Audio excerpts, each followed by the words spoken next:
সব ট্রলার ফিরে আসে।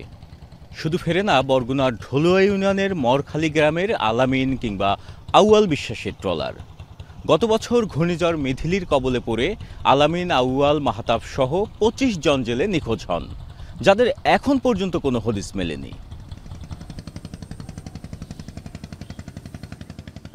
বিলকিস বেগম এই ট্রলার ডুবির ঘটনায় হারিয়েছেন ২ সন্তান। অশ্রুসিক্ত নয়নে বিষখালী নদীর তীরে বসে থাকেন তিনি। যদি ফেরে তার সন্তান, মায়া আইছে, মায়ের দুগা ভাত বাটিয়ে দাও, মায়ের দুগা ভাত দাও, মায়া আইছে না, আর কেউ কয় না। মিথিলির কবলে বরগুনার এফবি এলাহি ভরসা, এফবি তামান্না ও এফবি মায়ের দোয়া ট্রলারে থাকা জেলেরা নিখোঁজ হন। বিলকিস বেগম সহ এই ঘূর্ণিঝড়ে পরিবারের উপার্জনক্ষমদের হারিয়ে মানবেতর জীবন কাটাচ্ছেন অনেকেই। পাননি সরকারের বরাদ্দকৃত অর্থ। জেলেদের অভিযোগ, সমুদ্রে ট্রলারে প্রয়োজনীয় নিরাপত্তা সরঞ্জাম ও শক্তিশালী নেটওয়ার্ক ব্যবস্থা নেই, তাই বাড়ছে প্রাণহানি ও নিখোঁজের সংখ্যা। না, আমরা কোনো সাহায্য সহযোগিতা আমাকে কোনো কেউ সহযোগিতা করে না।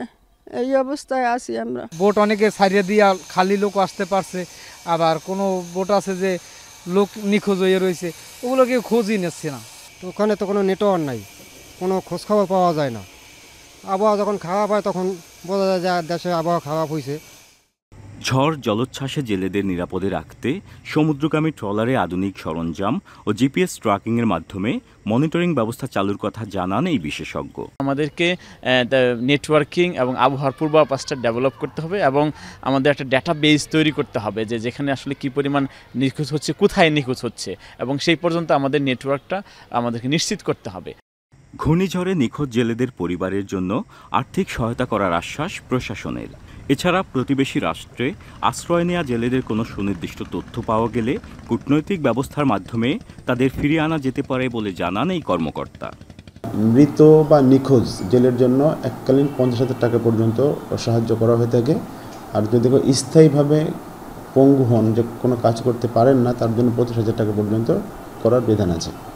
তো এই করার কিছু আপনার সুনির্দিষ্ট নীতিমালা আছে। যারাই আবেদন করেন বা যখনই আমরা এই ধরনের নিউজগুলো পেয়ে থাকি, আমরা আমাদের ঊর্ধ্বতন কর্তৃপক্ষ অবহিত করি এবং তারাই এই বিষয়ে ব্যবস্থা গ্রহণ করেন। দেশের আমিষের যোগান দিচ্ছেন যারা, প্রাকৃতিক দুর্যোগে তাদের জীবনই থাকে চরম অনিশ্চয়তায়। সরকারি হিসেব মতে গত ১৮ বছরে বরগুনার পাথরঘাটা উপজেলাতেই নিখোঁজ হন ১৮৮ জন জেলে। জিয়াদ মাহমুদ, এখন, বরগুনা।